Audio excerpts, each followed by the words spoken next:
ከግንቦት 4 እስከ ግንቦት 10 ድረስ በተዘጋጀው ለስኳር ታማሚዎች የሚሆን የእግር ቼክአፕ ዋጋው ስንት ነው ያላችሁ ጠይቃችሁኛል።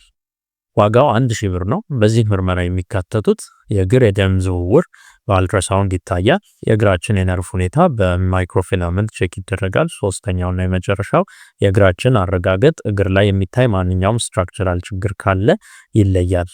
እነዚህ ምርመራዎች ከተደረጉ በኋላ የእግር ጉዳት መጠኑን ወደፊት ሊኖረው የሚችለውን ሪስክ ደረጃ እናወጣለን። ሎ ሪስክ የምንላቸው ደረጃ ላይ ያለ ታካሚ ከሆነ ማድረግ ያለበትን ምክር ወደፊት ችግር እንዳይፈጥረው ምን መደረግ እንዳለበት፣ በምን ያህል ጊዜ ምርመራ ማድረግ እንደሚችል ያንን መክረን ወደ ቤቱ ይሸኛል።